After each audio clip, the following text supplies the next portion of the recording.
The patient portal notification arrived during our Wednesday department meeting. 0% probability of biological paternity, and I realized I'd been raising another man's daughter for 14 years. I'm Dr. Nathan Cole, Chief of Cardiology at Oregon Health and Science University Hospital. For 18 years, I've taught medical ethics to residents. I've diagnosed thousands of broken hearts, mitral valve prolapse, arrhythmias, congestive heart failure. I never thought I'd have to diagnose my own. It was March 3rd, 2:15 in the afternoon. We were sitting in the cardiology conference room on the 8th floor, 11 of us around a table discussing Q1 patient outcomes. Dr. Stevens was presenting data on post-operative recovery rates. I was half listening, checking my phone under the table like a resident trying to hide from an attending. The notification banner appeared. Gene Med Lab results available. Lily Cole cardiac panel. I clicked it expecting to see her heart valve measurements. Lily's 14. She'd been having palpitations during swim practice, racing heart, shortness of breath. Dr. Elizabeth Park, our genetic counselor, had ordered a comprehensive cardiac panel. Hereditary concerns. My father's a retired cardiologist, his father before him. 3 generations of Cole physicians. Heart disease runs in families, except when it doesn't. The report loaded. I scrolled past the cardiac markers, all normal, thank God, and my eyes caught on a section I wasn't expecting. Parental verification panel, routine add-on for hereditary screening. There were numbers, percentages, color-coded genetic sequences running down the screen in neat little rows. Green for matches, red for variants, yellow for the section someone had highlighted. Probability of biological paternity, 0.0%. The zeros looked enormous on my phone screen, final, definitive. The kind of number you can't argue with. Dr. Stevens said something about discharge protocols. Someone laughed. Coffee cups scraped against saucers. The meeting continued around me, like I was underwater. I clicked for more detail. The full report expanded. There it was in clinical language. Genetic markers indicate stated father, Nathan Alexander Cole, DOB, Aero 6, 15, 1974. Is not biological parent of patient, Lily Rose Cole, DOB, World 3, 08 2011. Probability, 0.0%. Recommend genetic counseling. My stethoscope felt heavy around my neck. The brass nameplate pressed against my sternum, the one my father had engraved when I became an attending. Dr. N.A. Cole, 3rd generation, Dad. Dad. I stood up. The chair scraped loud against the floor. Everyone looked. I need to... My voice sounded distant. Emergency! I have to go. I walked out before anyone could ask questions. My office is down the hall from the conference room. 37 steps. I counted every one. Private office, corner view, door with my name on it. Chief of Cardiology. 18 years I've been building this. I locked the door behind me. The office was exactly as I'd left it that morning. Framed diplomas on the wall, University of Washington, Johns Hopkins, Cleveland Clinic Fellowship, my father's portrait in the corner, the silver frame photo of Lily on my desk, 8 by 10, her holding a swimming trophy, both of us laughing. She has my wife's eyes, I'd always thought, my wife's smile, not my genetics. I picked up my phone, my hands were shaking. I had to try 3 times to unlock it. The report was still there, still real, still 0.0%. I found the pink requisition form in Lily's medical file on my computer. Standard pediatric genetic screening. Dr. Park's signature at the bottom in blue ballpoint pen. The form had that waxy carbon copy texture, the kind that feels almost slippery between your fingers. The checkboxes were marked methodically. Genetic screening. Parental verification. Hereditary cardiac panel. Each little blue X that would destroy my life. I called Rachel. She answered on the second ring. Nathan, what's wrong? Even through the phone, I could hear the ER in the background. Monitors beeping, someone calling for a crash cart. That particular chaos of Providence, Portland on a Wednesday afternoon. She works night shifts now, but she'd switched for some training thing. I need you to come home, I said. My voice was steady. Doctor voice. The one I use to deliver bad news to families. Right now. I'm at work. Lily's genetic test came back? Silence. Just the background ER noise and her breathing.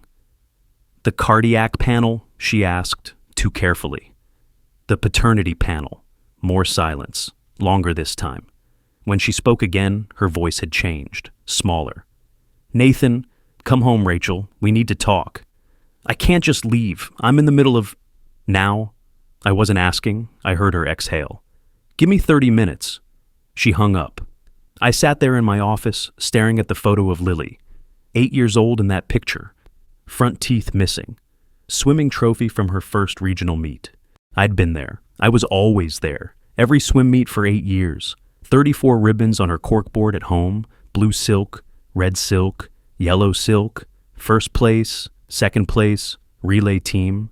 I'd been there for all of it, and it didn't matter. The data doesn't lie. That's what I teach my residents. Evidence-based medicine. Trust the numbers. Trust the tests. The numbers said she wasn't mine. Rachel was home in 23 minutes.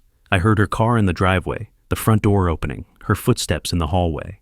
She appeared in the living room doorway, still wearing her ER scrubs, dark blue, Providence Portland logo on the chest. Her hospital ID badge was clipped to her pocket. The lanyard was bright red. She looked at me sitting on the couch, looked at the open laptop on the coffee table showing the genetic report, looked away. Nathan, how long have you known?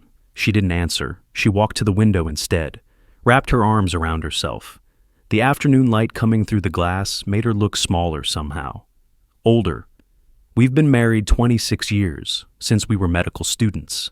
I know every expression on her face. I didn't recognize the one she was wearing now. How long, Rachel? I didn't know. Her voice was barely above a whisper. Not for sure. I suspected, but... Suspected. I stood up. The laptop slid off my knee. You suspected our daughter might not be mine and you said nothing for 14 years? I wasn't certain. I told myself. I convinced myself that the test is certain. 0.0%. That's pretty fucking certain. She flinched. I never swear at her. We don't fight like this. We're civilized people. Professional people. We resolve conflicts through calm discussion and mutual respect. Except, I wasn't feeling particularly civilized. Tell me, I said. Everything. She turned from the window. Her eyes were red but dry. Rachel doesn't cry easily. 14 years of ER nursing hardens you. She's seen things that would break most people. She doesn't break, but she looked close to it now.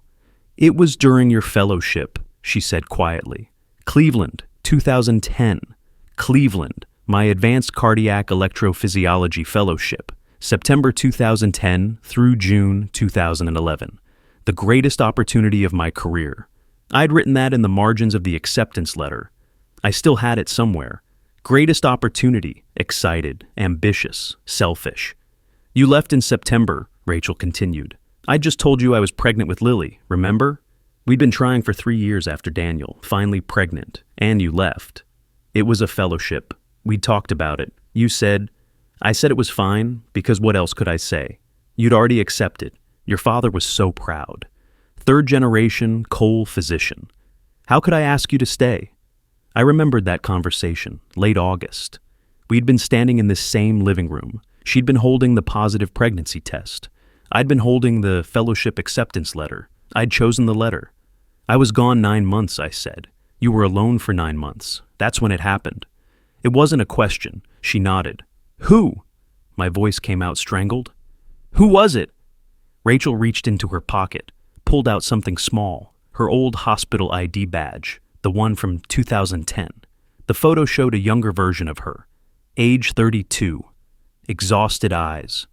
The plastic laminate was yellowed. The clip was broken. I was working night shifts at Providence, she said. You were in Cleveland. I was pregnant, alone, working 12-hour nights. I was so tired, Nathan, so scared. Daniel was only 7. I was vomiting constantly. The pregnancy was harder than with Daniel, and you were gone. Who was it? She set the old badge on the coffee table between us. Marcus Flynn. The room tilted. Marcus Flynn, trauma surgeon at Providence, 48 years old, married, 2 kids. We serve on hospital committees together. We've grabbed coffee in the physician's lounge. Last Christmas party, he and his wife Eleanor sat at our table. Last Christmas, I'd made small talk with the man who'd slept with my wife and fathered my daughter. Marcus, I repeated. The name tasted like poison. Your colleague, my colleague. He worked night shifts with me, Rachel said. She was talking faster now, explaining, defending. He was kind. He asked how I was doing. He brought me crackers when I was sick. He covered my shifts when I could barely stand. And I was so lonely, Nathan. You called maybe twice a week, always distracted, always talking about your cases, your research, your career. Don't. I held up my hand. Don't you dare make this about me choosing a fellowship. I'm not making excuses. I'm explaining how it happened. It started as friendship. Then it became more. It was wrong. I know it was wrong. But I was pregnant and alone, and he was there. How long? She hesitated. How? Long. 14 months. 14 months. The fellowship was 9 months. She'd continued the affair for 5 months after I came home. I sat down, stood up. Couldn't stay still. My mind was racing through medical calculations. Lily was born March 8, 2011, full term. 40 weeks back from that was June 2010. I'd been in Cleveland, Marcus had been at Providence, Portland. Rachel had been working night shifts. Marcus had been there for the conception. I'd been there for the birth. Does he know? I asked. Rachel nodded. I told him when I got pregnant. I wasn't sure if we'd been together, but so had you and I when you came home for Christmas. I told myself it was yours. I wanted it to be yours. But Marcus knew it might be his. And he said nothing. For 14 years. He watched me. My voice cracked. I swallowed hard. He watched me hold her in the hospital, cut the cord, her first birthday, her baptism. He watched me be a father to his child, and he said nothing. He wanted to stay out of it, for his marriage, for his kids. We agreed. We? I laughed. It sounded wrong. There's no we here, Rachel. You made a choice. Marcus made a choice. I didn't get a choice. I walked to the bookshelf, found what I was looking for, the cream-colored paper with the Cleveland Clinic embossed seal, my fellowship acceptance letter dated March 2009. Advanced Cardiac Electrophysiology Fellowship, September 2010, June 2011. My handwriting was in the margins, blue ink. Greatest opportunity of my career, build my future, exclamation points, so much enthusiasm. No mention of my pregnant wife, no mention of my 7-year-old son. Just my career, my ambition, my future. I'd left when she needed me most. I'm not saying you're not guilty, I said slowly, staring at my own handwriting. You are. You and Marcus. You're both guilty, but I couldn't finish. You were gone, Rachel said softly. Not just physically, emotionally. You'd already left before you got on the plane to Cleveland. She was right. God help me, she was right. I'd spent 26 years building my career. Chief of cardiology at 46, teaching position, research grants, my father's pride, the third-generation Cole physician. And I'd missed my wife falling into another man's arms. But that didn't excuse what she'd done, what Marcus had done, what they'd both kept from me for 14 years. I need you to leave, I said quietly. Nathan, not forever, just... I can't look at you right now. Go to your mother's, or a hotel. I don't care, but get out. She stood there for a long moment. Then she picked up her old hospital badge from the table, turned to go. At the doorway she paused. We have to tell Lily. Ice flooded my veins. No. Nathan, she has a right to... She's 14 years old. She just got this test because of heart palpitations, and now you want to tell her the man she calls dad isn't her biological father? She'll find out eventually. The genetic counselor will... Get out, Rachel. She left. I stood alone in our living room. 26 years of marriage, 14 years of fatherhood. All of it built on a lie I never knew I was living. On the mantle, there was a photo. Our wedding. 1998. We'd gotten married at the courthouse. Both of us still in medical school. We'd worn our scrubs because we couldn't afford formal wear, and we thought it was romantic.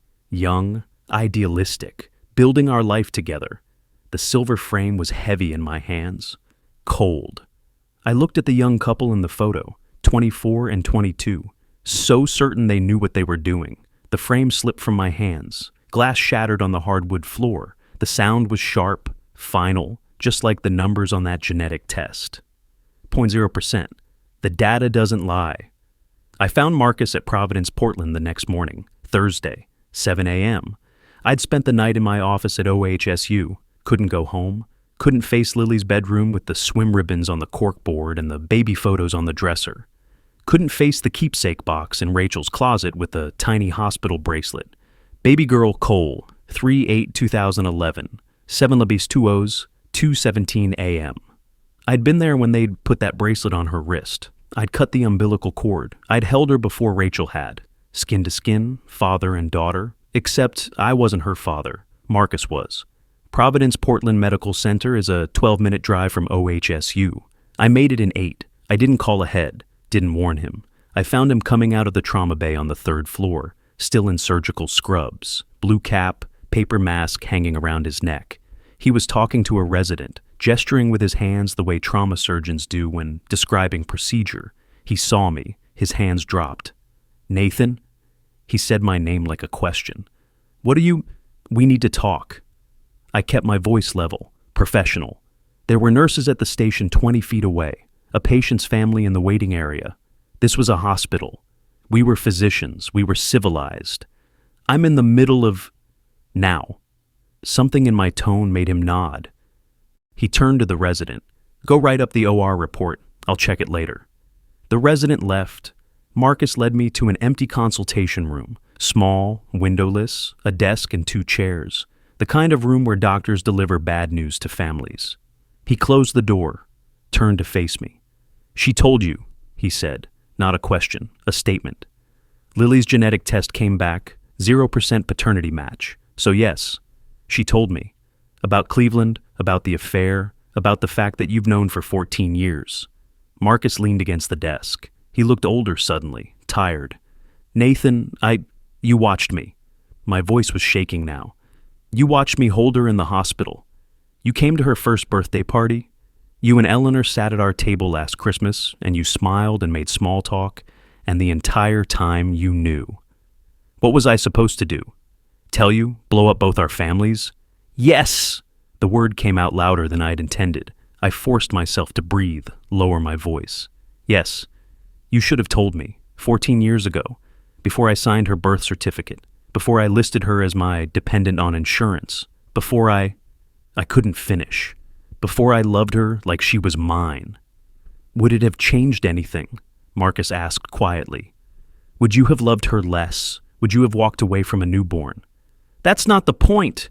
"That's exactly the point. You've been her father for 14 years. You've been at every swim meet, every parent-teacher conference, every birthday party. I haven't. Because genetics don't make you a father, Nathan. Showing up does, and you showed up." The words hit me like a physical blow. He was right, and I hated him for being right. "I'm going to tell Eleanor," Marcus continued. His voice was steady now, decided.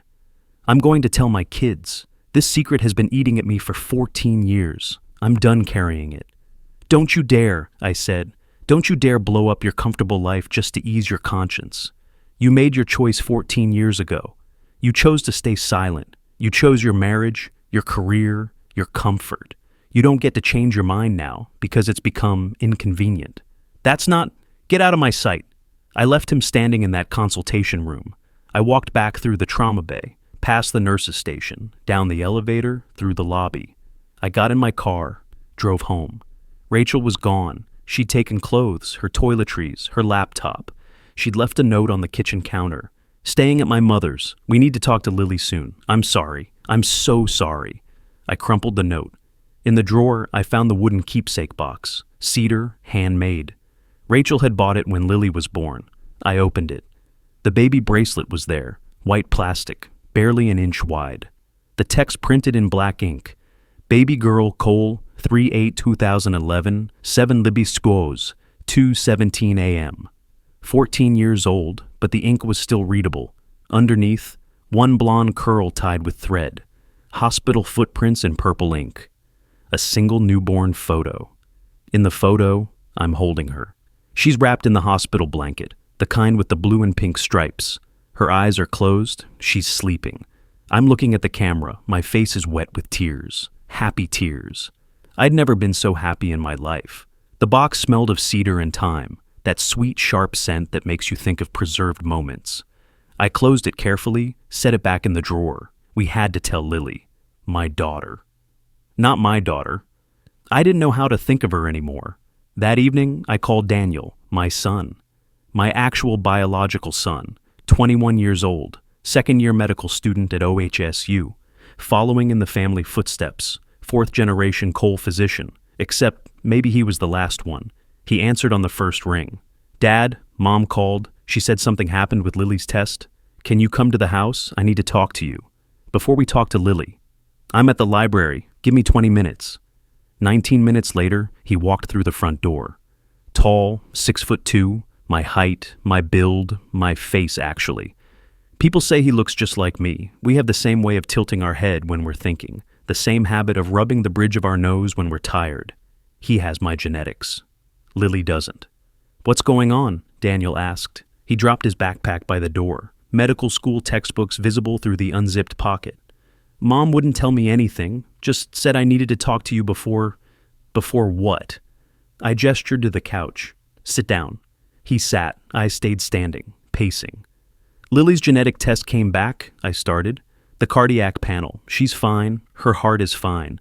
But they ran a parental verification panel, standard protocol for hereditary screening. Daniel's face changed. He knew what was coming. Medical student, smart kid. He'd figure it out in seconds. And, he prompted, and I'm not Lily's biological father. Silence. Daniel stared at me. What? 0% probability of paternity. Mom had an affair during my Cleveland fellowship with Marcus Flynn. He's Lily's biological father. More silence. Then Daniel stood up, picked up my medical ethics textbook from the coffee table, the thick navy blue one I used for teaching. It had fallen there when I'd been looking through my files last night. He flipped through it, found what he was looking for. Chapter 7. Truth-telling in medicine. My own handwriting was in the margins. Blue ink, black ink, years of notes. Physicians must prioritize patient welfare above personal comfort. Truth is the foundation of the physician-patient relationship. Honesty even when difficult. Daniel read them aloud. His voice was flat. Physicians must prioritize patient welfare above personal comfort. He looked up at me. You wrote this. You taught me this. You've taught hundreds of residents this. Daniel, and you missed it completely with Mom, with Lily, with Marcus. He laughed. It sounded bitter. Too old for 21. I tried to tell you 3 years ago. Christmas, remember? I said Lily looked like Marcus. The same laugh, the same way of tilting her head when she's thinking. And you said I was being dramatic. You said I was reading too much into genetics. My mouth went dry. You noticed? Of course I noticed. I'm your son. I'm a medical student. I see patterns. And I tried to tell you, and you shut me down because... He stopped, took a breath. Because you didn't want to see it. He threw the textbook on the couch. It landed with a heavy thud. I need to go, he said. Daniel, wait. No, I need to process this. I need to think. He picked up his backpack. We'll talk later, when you're ready to actually listen. He left. I stood alone in my living room again. The wedding photo was still shattered on the floor. I hadn't cleaned it up. Glass fragments scattered across the hardwood. The silver frame dented from the fall. 26 years, built on a lie. 0.0%. The data doesn't lie. I've diagnosed thousands of broken hearts. I never thought I'd have to diagnose my own. The letter from the OHSU Ethics Board arrived Monday morning, 4 days after the genetic test. 4 days of living in my office, avoiding my house, dodging colleagues who had heard something was wrong but didn't know what. The envelope was on my desk when I arrived at 7 a.m. White, official, OHSU letterhead embossed at the top. I opened it, standing up. Dear Dr. Cole, the OHSU Medical Ethics Board has received information regarding a personal matter that may constitute a conflict of interest under hospital policy. Specifically, allegations of an extramarital relationship between 2 staff physicians, Dr. Rachel B. Cole, ER, Providence, Portland, Dr. Marcus J. Flynn, Trauma Surgery, Providence, Portland, that may have implications for professional conduct, patient care decisions, and institutional integrity. This letter serves as formal notification that the board will convene a hearing to examine all involved parties. Your attendance is required. Date, April 14th, 2025. Time, 2:08 p.m. All involved parties, Rachel, Marcus, and me. As if being betrayed was an ethics violation. I read the letter 3 times. The words didn't change. My hands started shaking on the third reading. There was a knock on my door. "Come in," I said. My voice sounded normal. Doctor voice. Professional. Dr. Alan West stepped inside. Chair of the ethics board. 56 years old. Nephrologist. We've served on committees together for a decade. He closed the door behind him. "Nathan, I wanted to speak to you before the official process begins." "You mean before you investigate me for the crime of being cuckolded?" He winced. "It's not like that. But when an affair involves 2 physicians at associated hospitals, and there's a question of..." He paused. "The board has to examine whether professional judgment was compromised, whether patient care was affected, whether hospital resources were used to facilitate my wife's affair," I finished. "Is that what you're asking? Whether they fucked in an on-call room?" "Nathan, get out, Alan." He hesitated. "I'm sorry. I know this is..." "Get out." He left. I sat down at my desk. The engraved stethoscope hung on the coat rack behind me. 3rd generation. My father's gift. The Cole family legacy. I wondered how long until they asked me to resign. By Tuesday, everyone knew. I could tell from the way conversations stopped when I walked down the hospital corridors, the way residents avoided eye contact, the way nurses at the cardiac unit suddenly found their computers very interesting when I approached the station. 42 people in the cardiology department. By my estimate, at least 30 of them knew by Tuesday afternoon. I was walking to the cath lab when Dr. Elizabeth Park caught up with me, the genetic counselor, 38 years old. She'd ordered Lily's test. "Dr. Cole," she said quietly, "can we talk? I'm on my way to..." "Please, just 2 minutes." I stopped. We were in the middle of the 8th floor corridor, residents passing by, nurses wheeling patients. Anyone could hear. "I'm so sorry," Dr. Park said. Her voice was low, urgent. "I never thought the test would reveal. I ordered it for legitimate medical reasons. Lily's palpitations, the family history of cardiac disease. The parental verification panel is standard protocol. I had no idea." "It's fine," I cut her off. "You did your job. You ordered appropriate testing. This isn't your fault." "But if I'd known..." "You couldn't have known. No one could have known except the 2 people who kept it secret for 14 years. She nodded. Looked like she wanted to say more. Didn't. I kept walking. My stethoscope felt heavier with each step. The brass nameplate pressed against my chest like an accusation. 3rd generation? Maybe not 4th generation after all. I'd been avoiding going home, but Tuesday evening I had no choice. Rachel had texted, "We need to tell Lily, tonight, together." I drove to the house at 6 p.m. Rachel was already there, her car in the driveway, lights on in the kitchen. Daniel's car wasn't there. He was avoiding us. I didn't blame him. I let myself in through the front door. Rachel was sitting at the kitchen table. She'd been crying. Her eyes were red, puffy. She stood when she saw me. "Nathan, where's Lily?" "Swim practice. She'll be home at 7. I looked at the clock. 6:15, 45 minutes. "How do we do this?" Rachel asked. Her voice was raw. "How do we tell a 14-year-old that her entire identity is?" "I don't know." I sat down at the table, put my head in my hands. "I've been trying to figure it out for days. There's no good way to tell your daughter that the man she calls dad isn't her biological father." "You are her dad," Rachel said fiercely. "Biology doesn't..." "Don't." I looked up. "Don't tell me biology doesn't matter. Biology is literally the reason we're in this mess. Biology is the reason the genetic test flagged it. Biology is the reason Marcus Flynn is part of this conversation at all." Rachel sat back down. We sat in silence. The house felt different. Everything looked the same furniture, same photos on the walls, same coffee maker on the counter. But it all felt wrong now. Like I was visiting a museum of my old life. On the refrigerator, there were photos held up by magnets. Lily's school picture from this year. A family photo from last summer, the 4 of us at the coast. Lily's swim meet schedule printed on pink paper. March 15th. Regional Championships. That was this weekend, Saturday, 3 days away. I wondered if she'd still want me there. At 6:58, we heard her key in the lock. Rachel and I looked at each other. Her face was pale. Mine probably was too. Lily walked in carrying her swim bag. The Lincoln High Aquatics bag, blue and gold, team logo on the side. Her hair was still damp from practice. She was wearing her team hoodie. She saw both of us sitting at the table, stopped. "What's wrong?" she asked immediately. "Is it Grandpa? Did something happen to Grandpa?" "No, honey." Rachel stood up. "Your grandfather's fine. We need to talk to you about something." Lily dropped her bag, came to the table slowly, sat down. She looked at me, at Rachel, back to me. "Is this about the genetic test?" she asked. Dr. Park called. She said there were some results she needed to discuss with me. Something about... She stopped. Her eyes widened. She wasn't stupid. 14 years old, but smart. Honor roll, science club, she'd already figured it out.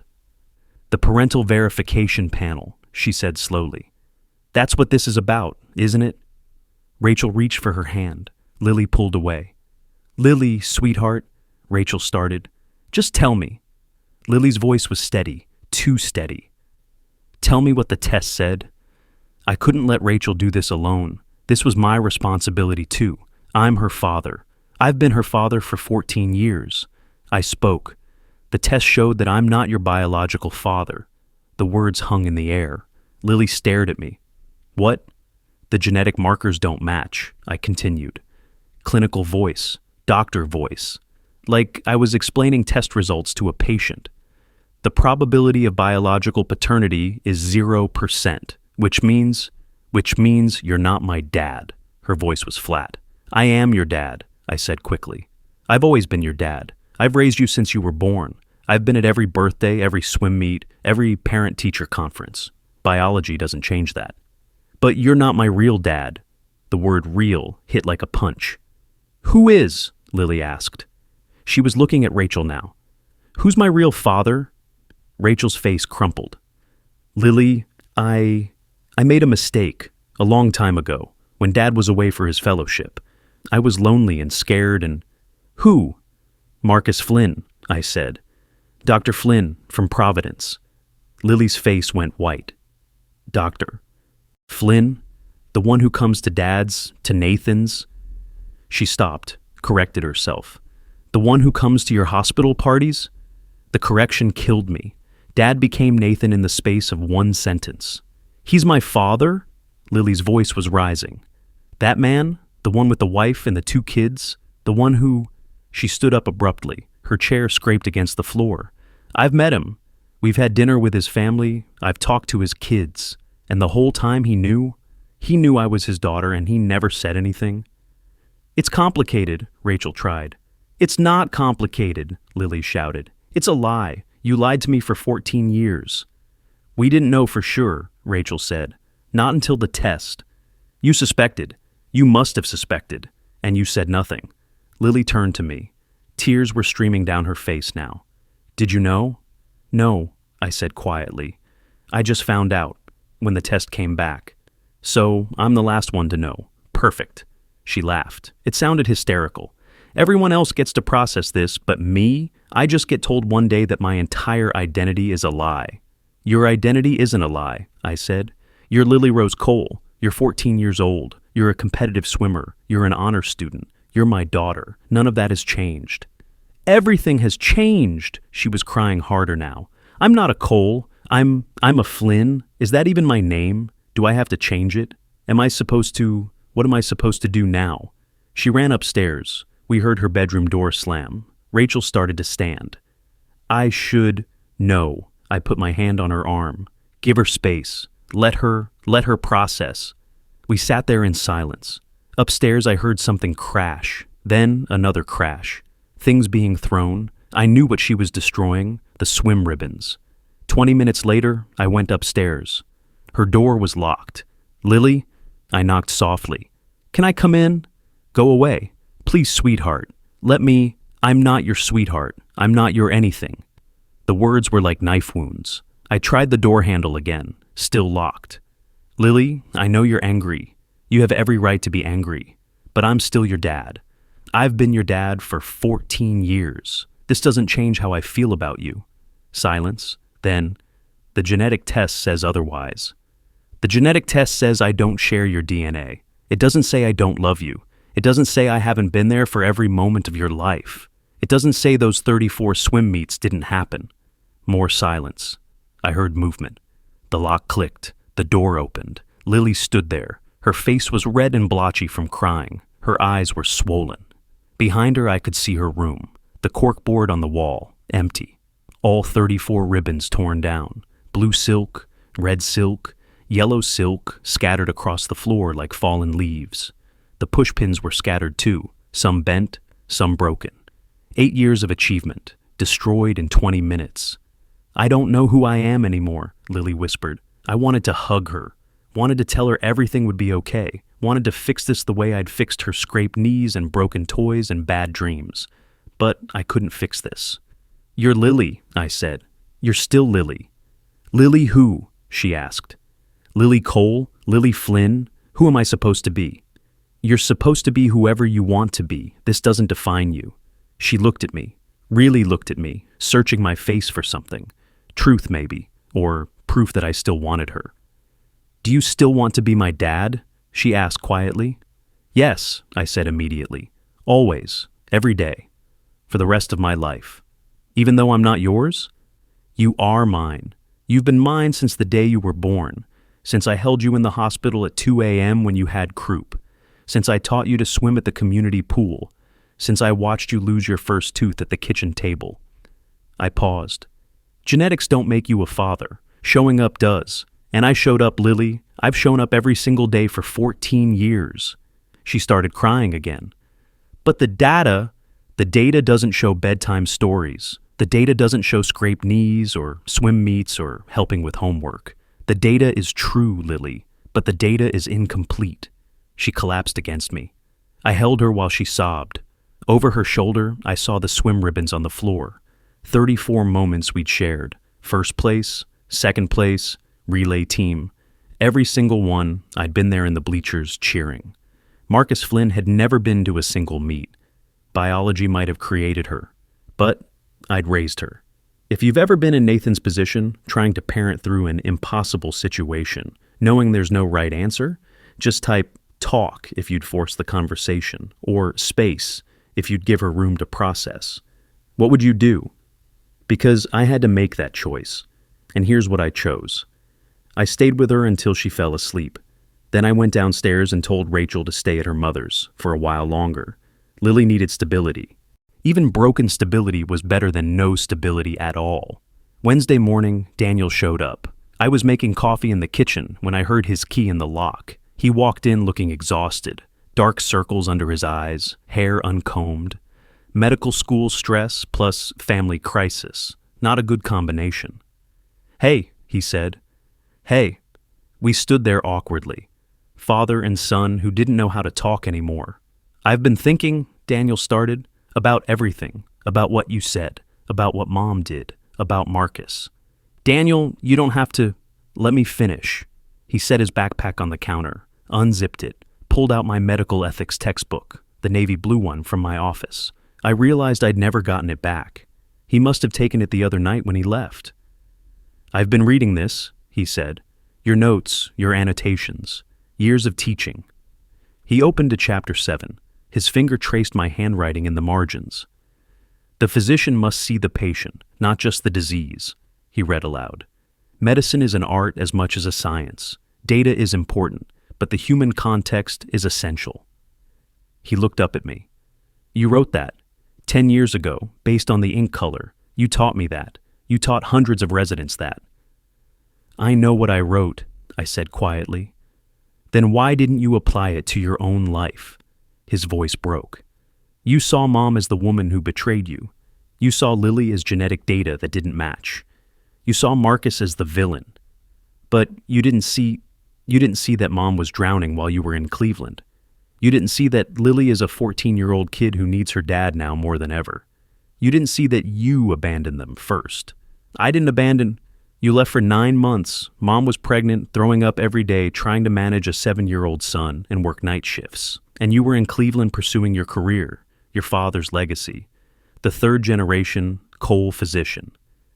He shoved the textbook toward me. You taught me to see the whole patient, but you didn't see your whole family.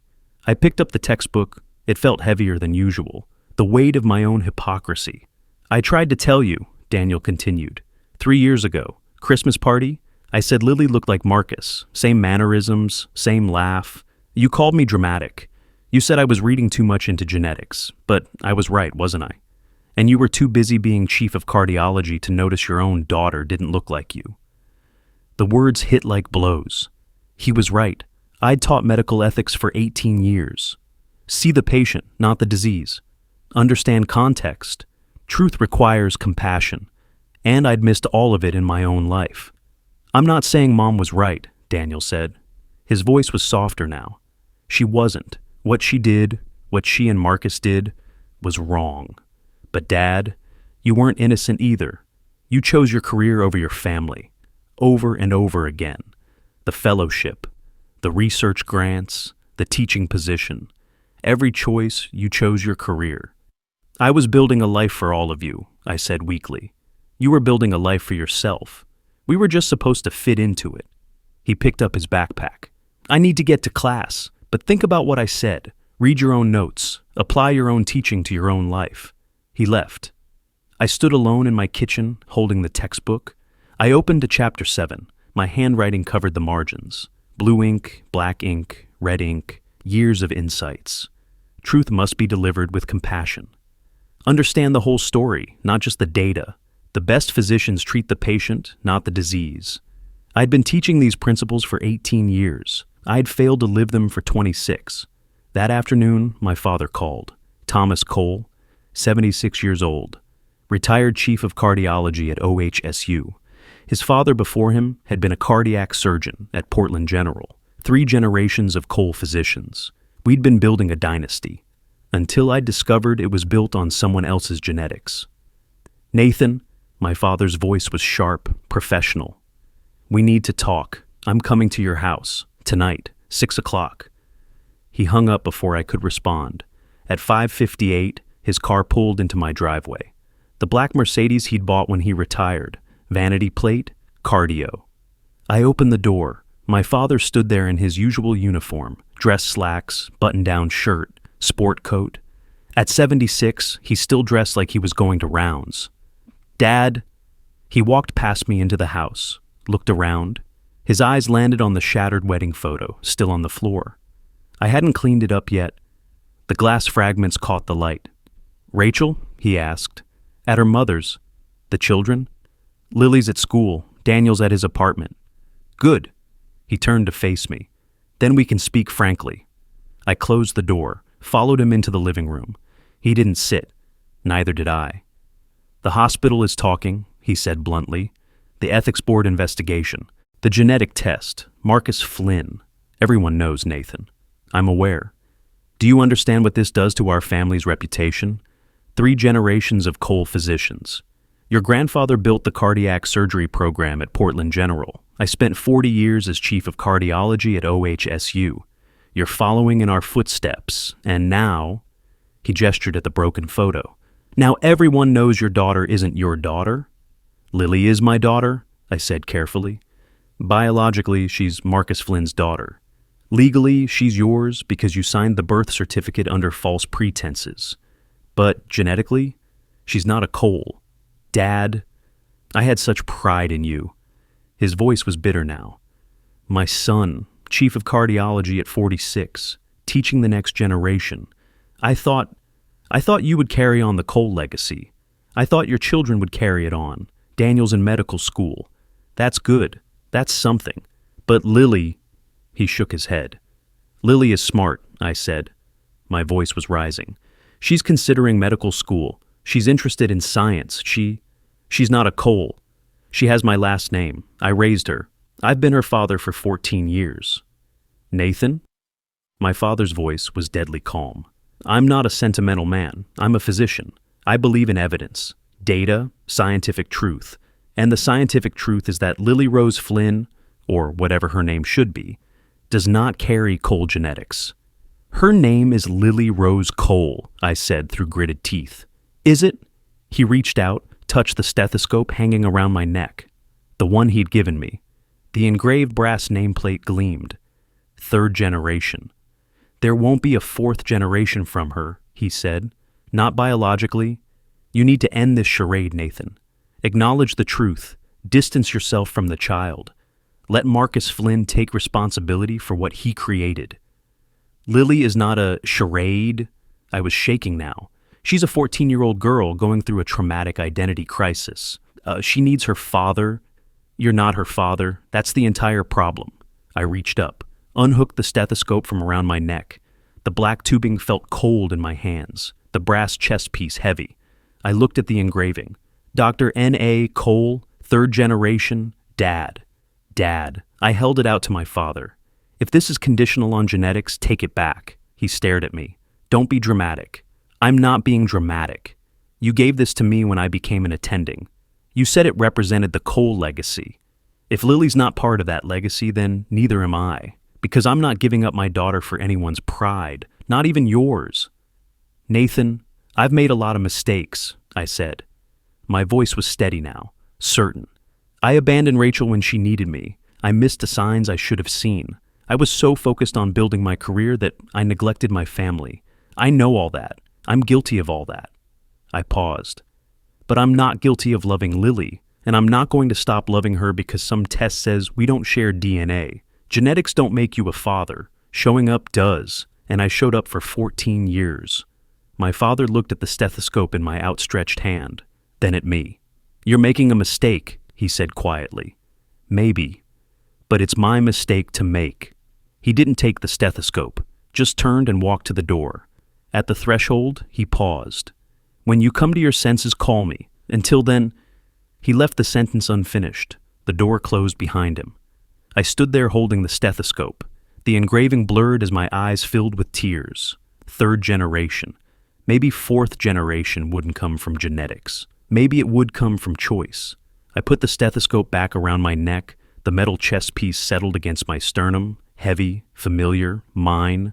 Not because of blood, because of who I chose to be. Friday afternoon, I got a text from an unknown number. This is Eleanor Flynn, Marcus's wife. We need to talk. Bloom's Coffee on Burnside. 4 p.m. today. Please come. I stared at the text for a long time. Eleanor. I'd met her at hospital parties. Nice woman, warm, 2 kids, teenagers. She'd always been kind to Lily at social events. Had no idea Lily was her husband's biological daughter. Past tense. She knew now. I texted back, I'll be there. Bloom's Coffee was a small place in southeast Portland. Hipster neighborhood, exposed brick walls, local art for sale. I arrived at 3:55, ordered a black coffee I didn't want.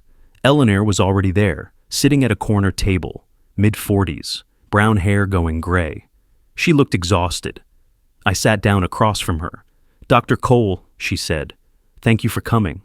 Nathan, please, Nathan. She wrapped her hands around her coffee cup. Didn't drink. Marcus told me everything about the affair, about Lily, about the genetic test. I didn't know what to say, so I said nothing. I'm so angry, Eleanor continued. Her voice was shaking. Not at you, at him, at your wife, at both of them for keeping this secret for 14 years, for making decisions about a child without... She stopped, took a breath. I have a 14-year-old daughter too, Sophie. If someone had kept her true parentage from her for 14 years, I would be... She couldn't finish. We sat in silence. Lily wants to meet Marcus, Eleanor said finally. She texted him yesterday, asked if they could talk. My stomach dropped. What did he say? He said no. Her voice was flat. He told her he couldn't be part of this, that he has a family, that getting involved would complicate things. He said that to her, to a 14-year-old girl who just found out her entire identity is a lie? Eleanor nodded. Word for word. I can't be part of this. I have a family. She looked up at me, and Lily texted back, I thought I was your family. The coffee cup in my hand started shaking. I set it down carefully before I dropped it. That coward, I said quietly. That absolute coward. I'm not here to defend him, Eleanor said. I'm here to apologize. For him. For what he's done. For what he's still doing. Lily deserves better than rejection from her biological father. Lily deserves better than any of this, I said. She deserves parents who told her the truth from the beginning. She deserves to have grown up knowing who she was. She deserves... I stopped, swallowed hard. She deserves a father who shows up. And Marcus isn't showing up. But I am. Eleanor, I said carefully, I appreciate you reaching out. I do, but I need to ask you. Are you going to tell Sophie, your kids, about Lily? She shook her head. Marcus and I are trying to decide. It would devastate them. They'd have a half-sister they never knew about. It would break... She stopped. Everything's already broken, isn't it? I didn't answer. We sat in that coffee shop for another 10 minutes. Two people whose lives had been destroyed by secrets we didn't keep. When I got home, I found Lily in her room. She was sitting on her bed, holding the cedar keepsake box. The baby hospital bracelet was in her hand. Baby girl Cole, 3/8/2011, 7 Khabiz 2OZ 2:17 a.m. I texted him, she said without looking up. Dr. Flynn, Marcus, my biological father. I heard. He said he can't be part of this. He said he has a family. Her voice was completely flat, emotionless. I asked if I was his family too. Lily, he didn't answer, just said it was complicated and he couldn't get involved and he hoped I understood. She looked up at me. Her eyes were red but dry. No tears left. At least he's honest about not wanting me. That's more than I can say for you. What? You've been lying to me for 14 years, pretending to be my dad when you're not. At least Marcus is honest. He doesn't want me and he says so. But you keep pretending. Keep saying you're my dad. Keep acting like genetics don't matter when everyone knows they do. Lily, that's not... Leave me alone. She turned away from me. Just leave me alone. I stood in her doorway, wanting to go to her, wanting to tell her she was wrong, wanting to shake some sense into her. But she was 14 years old, and her world had just shattered. So I left. I went downstairs, sat on the couch, put my head in my hands. The swim ribbons were still scattered on the floor upstairs. The wedding photo was still shattered on the floor down here. The baby bracelet was upstairs in Lily's hands. Everything was broken, and I didn't know how to fix any of it. Outside, the sun was setting over Portland. The sky was orange and purple and beautiful. Inside, my family was falling apart. I've diagnosed thousands of broken hearts. I never thought I'd have to diagnose my own. But sitting there on my couch, surrounded by the wreckage of my life, I realized something. Broken hearts don't need diagnosis. They need presence. And presence was all I had left to give. Monday morning, I met with Jennifer Reed, divorce attorney, 45 years old, reputation for being pragmatic, thorough, and unsentimental. Exactly what I needed. Her office was downtown, 15th floor, view of the Willamette River. I sat across from her desk and told her everything. The affair, the genetic test, Marcus Flynn, Lily's rejection, the ethics board investigation. She listened without interrupting, took notes on a yellow legal pad. When I finished, she set down her pen. Okay, she said. First, you need to file for legal separation, not divorce. Not yet. Give yourself time to decide if the marriage is salvageable. It's not. You say that now, but you've been married 26 years. Don't make permanent decisions in temporary emotional states. She flipped a page. Second, custody of Lily. You have every advantage here. Established relationship. Primary caregiver. You've been present for her entire life. Marcus Flynn has no legal standing. He never claimed paternity, never paid support, never participated in parenting. Can he claim paternity now? He can try, but it would be an uphill battle. Oregon law favors established relationships over biology in cases like this. You've been her father for 14 years. You're on the birth certificate. You've provided financially, emotionally, practically. Any judge would rule in your favor. A small weight lifted from my chest. So, I won't lose her. Not legally. Emotionally, that's up to you and Lily to work out. She made notes. Third, the ethics board. This is tricky. The affair happened 15 years ago. Both parties worked at different hospitals at the time. Rachel at Providence, you at OHSU. No direct conflict. But the hospital will look at whether the affair affected professional judgment, patient care, institutional integrity. It didn't. I didn't even know about it. Exactly. You're the wrong party here. The board may issue reprimands to Rachel and Marcus for conducting a personal relationship without disclosing potential conflicts. But you did nothing wrong professionally. I abandoned my pregnant wife for a fellowship, I said quietly. Jennifer looked up. That's a marriage problem, not an ethics violation. Don't conflate the two.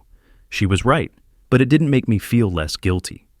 We spent another hour going over paperwork, separation agreement, custody arrangement, financial disclosures, child support calculations. At the end, she slid a document across the desk. Custody arrangement, review it, sign it if you agree. I read through it, legal language, cold and clinical. But the core was simple. Lily Rose Cole would maintain primary residence with Nathan Alexander Cole. Visitation with Rachel Bennett. Cole is mutually agreed. Marcus James Flynn waives all parental rights and responsibilities. I signed it, Jennifer witnessed. I'll file this today. The judge should approve it within 2 weeks. Legally, you'll remain Lily's father. Legally, if only the emotional part were that simple. The swim championship was Saturday. I'd been debating all week whether to go. Lily wasn't speaking to me. She'd moved her things to Rachel's mother's house on Wednesday. Said she needed space. Said seeing me reminded her of all the lies. Thursday night, I'd texted her, "Regional championship Saturday. I've been to every meet for 8 years. I'd like to be there for this one too. Your choice." She didn't respond. Friday night, I still hadn't heard from her. Saturday morning, I woke up at 6 a.m. The meet started at 10, Lincoln High School pool. I'd been there 33 times before. I sat in my car at 7:30, holding the pink requisition form, the one that started all this. Dr. Park's signature in blue ink. The waxy carbon copy paper, the check boxes, genetic screening, parental verification, evidence that destroyed my family, evidence that told the truth. The data doesn't lie, but the data is incomplete. I started the car, drove to the pool. I arrived at 9:47. 13 minutes late, I could hear the starting horn from the parking lot. The Lincoln High natatorium was packed. 300 people, easy, students, parents, coaches from 6 different schools. The air smelled of chlorine and competitive tension. I found a seat in the bleachers, high up, away from the other parents. The board showed the schedule. Lily's heat was in 4 events. First one, 100-meter freestyle, lane 4. I watched the first 3 heats, swimmers diving in, arms cutting through water, the crowd cheering, parents with phones recording. Normal Saturday morning swim meet, except nothing was normal anymore. Heat 4 was called. 8 swimmers stepped onto the blocks. Lily was in lane 4. She wore her Lincoln High suit, blue and gold. Her hair was pulled back tight. She looked focused, professional. She scanned the crowd, looking for someone, looking for me. Our eyes met. I saw her face change. Surprise. Then something else. Something I couldn't read. The starting horn sounded. She dove in. I'd watched her swim hundreds of times. Practices, meets, ocean swims on family vacations. I knew her stroke. The way she breathed every 3 strokes. The way she kicked harder in the final 20 meters. This time felt different. This time, I wasn't watching my daughter swim. I was watching a 14-year-old girl who didn't know if she wanted me there or not. She touched the wall first, by half a body length. The time flashed on the board, 57.82 seconds. Personal best. She pulled herself out of the water, dripping, breathing hard. She looked up at the bleachers, found me again, and then she started crying. Not happy tears, not triumphant tears, breakdown tears. She dropped to the pool edge, put her head down, her shoulders shaking. Her coach ran over. Other swimmers gathered around. The crowd went quiet. I didn't think, just moved. I climbed down from the bleachers, walked to the pool deck, parents and coaches making way. I knelt beside her. "Lily," I said softly. She looked up. Her goggles were still on. Her face was red underneath them, tears mixing with pool water. "You came," she whispered. "Of course I came. I've been to 33 swim meets. This is number 34. But I said I didn't want you here. You said a lot of things. You were angry. You had every right to be angry. I reached out, touched her shoulder. But I'm still your dad, Lily. I've been your dad for 14 years. One genetic test doesn't change that. Your anger doesn't change that. Nothing changes that. She pulled off her goggles, threw her arms around me. I held her. She was soaking wet. Chlorine smell strong and sharp, her body shaking with sobs. 300 people watching. I didn't care. I'm so sorry, she cried into my shoulder. I'm so sorry I said those things. I didn't mean, I was just so angry and confused and, shh, it's okay. You're okay. I don't care what the test says, she said. I don't care about genetics or biology or any of it. You're my dad. You've always been my dad. You're the one who showed up. The phrase hit me hard. Showing up. That's what Marcus had said at Providence. Genetics don't make you a father. Showing up does. He'd been right, and then he'd failed to show up. But I hadn't. 34 swim meets, 14 years of bedtime stories, homework help, scraped knees, first days of school, dance recitals, science fairs, parent-teacher conferences. I'd shown up for all of it. I love you, I told her. I will always love you. Always. I love you too, Dad. Dad, not Nathan, not Dr. Cole. Dad. She hugged me tighter. The chlorine smell became something else, something sacred, a baptism of sorts, washing away the last 2 weeks of doubt and pain and confusion. Biology creates patience, I thought. Love creates families. The crowd started clapping, slow at first, then building, 300 people applauding.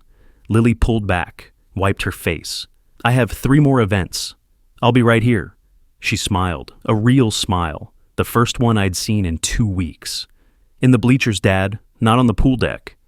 Right, sorry, professional boundaries. She laughed, stood up, dove back in for warm down. I climbed back up to my seat. My shirt was soaked with pool water. I didn't care. My daughter had chosen me, not because of genetics, because I'd shown up. That evening, my father came back.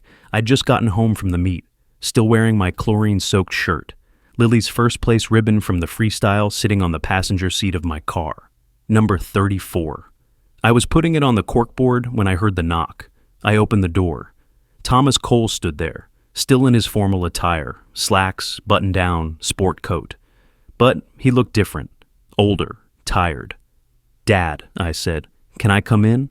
I stepped aside. He entered. He saw the corkboard on the kitchen table, all 34 ribbons carefully repinned. I'd spent last night arranging them. First place, second place, relay team. 8 years of swimming, 8 years of fatherhood. You kept them, my father said quietly. Lily destroyed them. After we told her, ripped them all down. I picked them up, put them back. He touched one of the ribbons, blue silk. Regional Championships 2019 first place. She was 9 years old, her first big win. I was in the bleachers, first row. I screamed so loud I lost my voice. My father's hand dropped. He looked at me. I was wrong, he said. I waited. Monday, when I came here, I said Lily wasn't a Cole. I said you should end the charade. I said... He stopped, took a breath. I was thinking like a geneticist, not like a grandfather. He reached into his coat pocket, pulled out something small, the stethoscope, the one I'd offered to return, the engraved brass nameplate gleaming. You left this on the table, he said. Monday night, after I left, I took it with me. I offered it to you. I meant it. I know you did. And that's what made me realize... He looked at the stethoscope, at the engraving. 3rd generation. He looked back at me. I gave this to you when you became an attending. I had it engraved. I was so proud. My son. Following in my footsteps. Following in his grandfather's footsteps. He held it out to me. But I was wrong about what it means. This doesn't represent genetics. It represents dedication, skill, compassion, the ability to heal, the willingness to show up for your patients every single day. I took the stethoscope. The metal was cold in my hands. You've shown up for Lily every day for 14 years, my father continued. You've been there when she was sick, when she was scared, when she needed her father. That's what makes you a Cole. Not genetics, not bloodlines, choice, presence, love. His voice cracked on the last word. And if Lily decides to go to medical school someday, if she becomes a physician, she'll be fourth generation Cole, not because of her DNA, because of who she chooses to be, because you taught her what it means to show up. I couldn't speak. My throat was too tight. My father stepped forward, pulled me into a hug. 76 years old, retired chief of cardiology, 3 generations of Cole physicians, hugging his son in a chlorine-soaked shirt in a kitchen with swim ribbons on the table. "I'm proud of you," he said. "I'm proud of the father you've been, the father you continue to be. I made mistakes, I managed. Cleveland, the fellowship. I left when Rachel needed me. We all make mistakes. That's not what defines us. What defines us is what we do after, how we show up when it matters." He pulled back. "You showed up today, at that swim meet. 300 people watching. You chose your daughter. I'll always choose her." He nodded, wiped his eyes. Old men cry differently, quietly, almost apologetically. "Fourth generation," he said, looking at the stethoscope in my hands. "Earned through choice. That's better than genetics anyway." He left shortly after. Before he got in his car, he turned back. "Bring Lily for dinner Sunday. Your mother wants to see her." Her granddaughter. Her granddaughter. Not Flynn's daughter. Not the girl with the questionable genetics. Her granddaughter. I watched him drive away. Then I put the stethoscope back around my neck. The brass chest piece settled against my sternum. Heavy, familiar, mine, third generation, fourth generation coming. Not because of blood, because of choice. 3 months later, May. Spring in Portland, cherry blossoms on the trees, longer days, warmer air. Life had found a new rhythm, not the old normal, a different normal.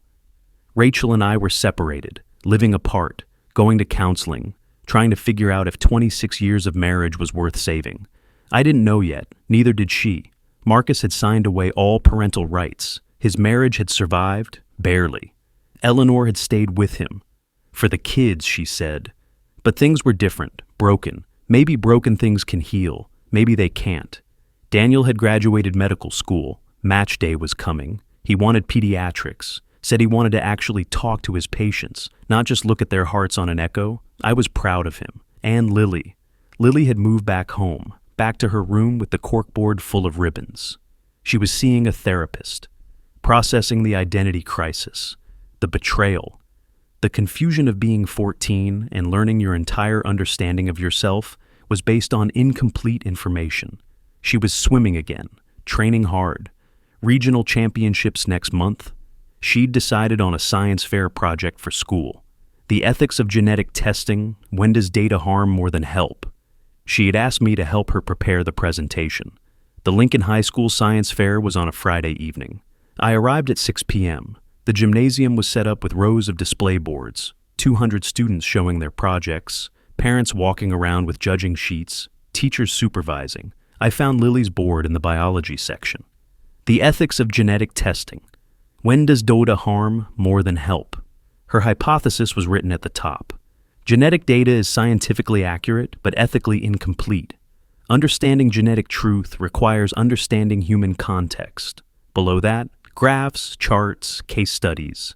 She'd interviewed doctors, genetic counselors, patients who'd had unexpected results. She'd interviewed me. She stood next to her board, wearing her good clothes. Black pants, white shirt, hair pulled back. Professional. She saw me, smiled. "Hey, Dad. Hey, sweetheart. This looks incredible. Thanks. I've been working on it for 2 months. She pointed to a section.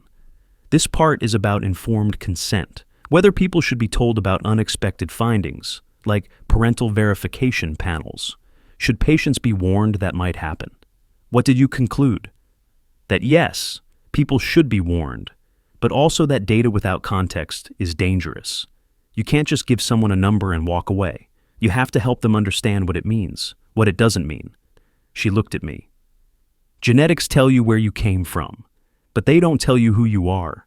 That's something you choose. Smart kid, honor student, science fair winner, probably.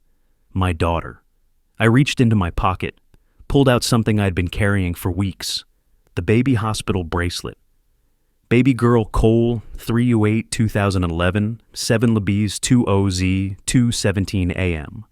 I've been carrying this, I told her, since the day you were born. It's in my wallet now. Reminder that I was there, that I've always been there. Lily's eyes filled with tears. Dad, I want you to have it, not because you need proof of anything, but because it's yours, your beginning, and I was honored to be there for it. She took the bracelet carefully, held it like it was made of glass. Thank you, she whispered. I pulled out something else, the engraved stethoscope, the one my father had given me, the one I'd almost returned, the one he'd brought back. Third generation, I said, showing her the engraving. Your grandfather gave this to me when I became an attending. He gave it to me because I was carrying on the Cole medical legacy. I placed it around her neck. The black tubing draped over her white shirt. The brass chest piece hung at her sternum. You're considering medical school, I said. You told me last week you were thinking about it. Biology or medicine or genetic counseling. You said you wanted to help people understand complicated truths. She nodded. Touch the stethoscope. Fourth generation, I said. Not because of genetics, not because your last name is Cole, not because some test says you should or shouldn't, but because you're choosing to show up, to understand, to help. That's what makes you a Cole. She hugged me, right there in the middle of the science fair. Students walking past, parents judging projects, teachers supervising. She held on tight. I love you, Dad. I love you too, sweetheart. When she pulled back, she kept the stethoscope on. It looked too big on her. She'd grow into it. Fourth generation, not inherited, chosen. Nathan and Lily redefined what family means. Not who you're born to, but who shows up. If you've built your own chosen family, tell me about them in the comments. I want to hear your stories. And if this story moved you, subscribe. I tell stories about the messy, complicated truth of family. The kind we're born into and the kind we choose. I'll see you in the next one. Monday morning, I stood in front of 40 medical students. OHSU lecture hall, first-year students. Medical Ethics 101. The class I'd been teaching for 18 years. The same navy blue textbook sat on the podium, the one Daniel had thrown at me, the one with my margin notes, years of insights about truth, compassion, patient welfare. I'd learned something in the past 3 months, something I should have learned years ago. You can teach ethics all you want, but until you live them, really live them, through pain and confusion and impossible choices, you don't understand them. I opened the textbook to Chapter 7. Truth-telling in medicine. Good morning, I said. Today we're talking about genetic testing, specifically, unexpected findings. How do we deliver truth that might harm? How do we help patients process information that changes their identity? I clicked to the first slide. Biology creates patients. Love creates families. The students looked confused. This wasn't standard medical ethics language. That's not in your textbook, I continued. That's something I learned recently, through personal experience, and I'm going to share that experience with you now. Not because it's easy, but because the best physicians don't just learn from textbooks. They learn from life. I told them about Lily, about the genetic test, about the 0.0% paternity probability, about the affair, the 14 years of secrets, the identity crisis. I told them about the swim ribbons, the baby bracelet, the stethoscope. I told them about showing up. I've diagnosed thousands of broken hearts, I said. The words felt different now, transformed. I never thought I'd have to diagnose my own. But I learned something. Broken hearts don't need diagnosis. They need presence. I paused, looked at the students, young faces, future physicians. Some would be brilliant diagnosticians. Some would struggle. All of them would face moments where the data was clear, but the human context was complicated. The data doesn't lie, I said. That's true, genetic tests are accurate. But the data is incomplete. It can tell you about biology. It can't tell you about 14 years of bedtime stories. It can't tell you about showing up at 34 swim meets. It can't tell you about choosing to be a father every single day. I closed the textbook. The best physicians understand this. We respect the data, we trust the science. But we never forget that our patients are humans with stories and contexts and lives that don't fit neatly into test results. A student raised her hand. Dr. Cole, in your case, did you ever regret finding out the truth? I thought about it. No, the truth was necessary, painful, but necessary. What I regret is how long it took me to learn what truth really means. Truth isn't just data. Truth is understanding the whole story. My wife's loneliness, my daughter's identity, my own failures. Another student. What happened to your daughter? Is she okay? She's healing. It takes time. She's 14. She's processing an identity crisis that would be hard for an adult. But she's strong. She's smart. I smiled. She's wearing this stethoscope right now, at a science fair. She wants to be a genetic counselor, help other people navigate what she navigated. Fourth-generation coal physician? A student asked. Fourth-generation coal physician, I confirmed. Not because of genetics, because of choice. I picked up the textbook, showed them my margin notes, years of annotations about truth and compassion and patient welfare. I wrote all these notes, I said, taught from this book for 18 years, and then I had to learn my own lessons the hard way. Through pain, through failure, through realizing I'd been so focused on professional ethics that I'd missed the ethics in my own life. I looked at them. You'll all face moments like this, moments where you have to choose between perfect data and messy human reality. Moments where showing up matters more than being right. Moments where presence is the only medicine that works. I closed the book. Class dismissed, but remember, biology creates patience. Love creates families. Don't ever forget which one matters more. The students filed out. Some stayed behind to ask questions. Some wanted to talk about their own families, their own complicated truths. Daniel was in the back row.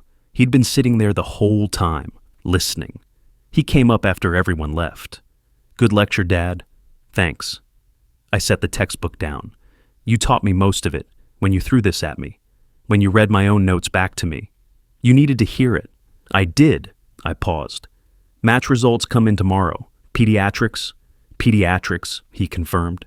Seattle Children's Hospital. I matched there. Seattle. That's good. Great hospital. It's 4 hours away. I know. I smiled. But you need to build your own life, your own career. Not in my shadow. You're a fourth-generation Cole too, in your own way. He hugged me. Thanks, Dad, for everything. For showing up even when it was hard. That's what fathers do. He left. I stood alone in the lecture hall, the empty seats, the projector still showing my slide. Biology creates patience. Love creates families. I'd taught ethics for 18 years, but I'd only just learned what they meant. That evening, I went home. The house felt different now. Not the museum of my old life anymore. Something new, something still being built. Lily's corkboard was on the kitchen table. All 34 ribbons, plus one new one. Blue silk, science fair, first place. 35 moments we'd shared. I added it to the board, pinned it carefully in the corner. The baby bracelet was in a frame now. Lily had framed it, set it on the mantle where the wedding photo used to be. Baby girl Cole, 3/8/2011, 7 Libis 2 O's 2:17 a.m. The beginning of everything. My phone buzzed. Text from Lily. Staying at Mom's tonight. Therapy tomorrow. Love you, Dad. I texted back. Love you too, sweetheart. See you Wednesday. The genetic test report was in a folder in my desk, filed away, not destroyed, not forgotten. Just put in its proper place. Data. True data. But incomplete. I picked up the stethoscope from the coat rack, held it in my hands. The engraving caught the light. Third generation. Soon to be fourth, not through inheritance, through choice. I've diagnosed thousands of broken hearts. I never thought I'd have to diagnose my own. But now I know broken hearts don't need diagnosis. They need presence. They need someone willing to show up, someone willing to choose love over data, someone willing to be a father, not because genetics demand it, but because showing up every single day demands it. Biology creates patience. Love creates families. And love, real love, chosen love, show up every single day love is the only thing that matters in the end. I put the stethoscope around my neck. Tomorrow, I'd go back to the hospital, back to teaching, back to diagnosing broken hearts. But tonight, I was just a father who'd learned the hard way that the most important lessons aren't in textbooks. They're in the moments we choose to show up. Even when, especially when, the data says we don't have to.